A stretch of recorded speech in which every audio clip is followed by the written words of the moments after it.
Hi, I'm Kim Johnson, and this is Welcome to NASA, your destination for breaking news and feature stories about in-processing at NASA. Today is the first episode of our series. We'll be following the journeys of 3 employees as they navigate NASA's in-processing. In this episode, they'll learn how their in-processing experiences may differ based upon their appointment type. Before that, let me introduce you to the individuals who have agreed to have our cameras follow them. Sarah Lynn, an engineer, is new to NASA, is a full-time permanent employee, and has no previous government experience. We have Bill Riggs, who is a project manager. He is a transfer from another government agency. And Angelique Davis is a research scientist at NASA who has just been reassigned to a new research job at a different NASA center. There are many types of appointments at NASA. Your appointment type may affect the benefits available to you and the number of mandatory steps involved in your in-processing. Sarah, Bill, and Angelique represent common cases of employment, so there are good lessons to be learned from their in-processing experiences, especially when it comes to their appointments. You will receive tailored counseling specific to your appointment type from an NSSC caseworker. So let's see what's happening with Sarah.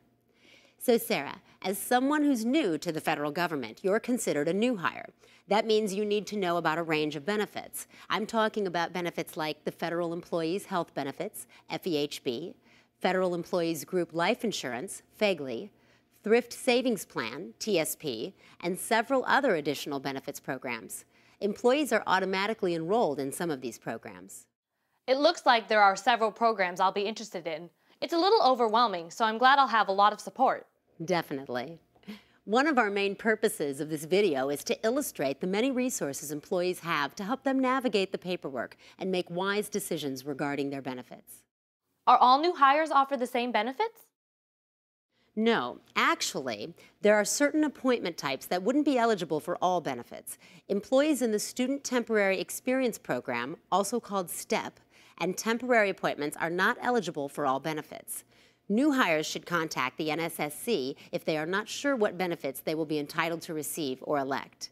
In addition to the many decisions you have regarding benefits programs, new hires have additional paperwork to complete in NASA's Entrance on Duty System, or EODS. I hear EODS pre-populates a lot of the information on many of the forms. That's helpful. It's a good start.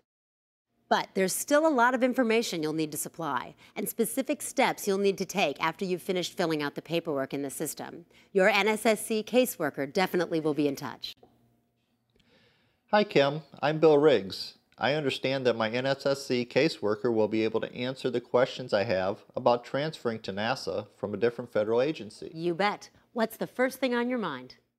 I've been a federal employee for some time now. I'm only transferring to NASA, so I figure that a lot of my information will transfer from my previous agency with me. That's usually correct, but you will still have necessary actions that you will need to address. For example, there is the NASA Employees Benefits Association, or NEBA, that you will want to learn about. Great. Will I be using EODS to complete my forms too? Yes. Even though you won't have as much paperwork as a new hire, you'll still have some required forms to complete. EODS will be the place to go to ensure everything is received and processed as quickly and simply as possible. Our other employee, Angelique Davis, is a research scientist at NASA who was just reassigned to a position at a different NASA center. Reassignments usually have simple in-processing experiences because NASA already has their information, but there are some areas that require attention. Let's join Angelique as she reflects on the changes resulting from her new appointment.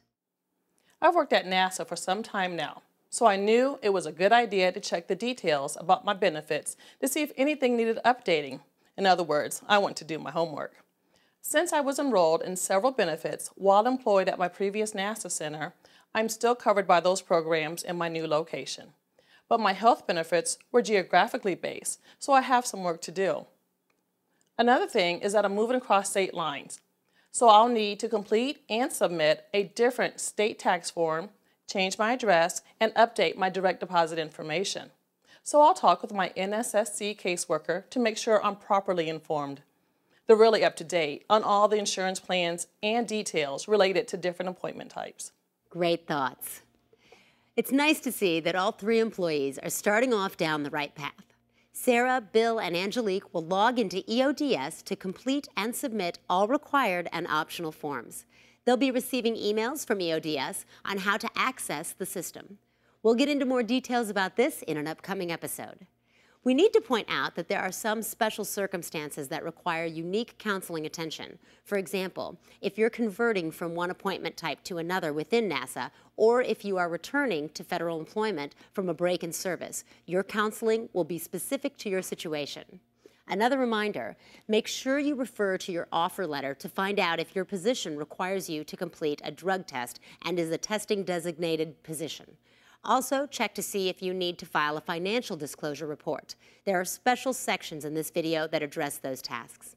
Also, in some cases, NASA pays relocation expenses for the employee. If you're planning a change of location and are authorized relocation, it's a good idea to go to the NSSC customer service website and review NASA's guide to a successful move. Your center point of contact will notify the NSSC if you've been authorized relocation coverage.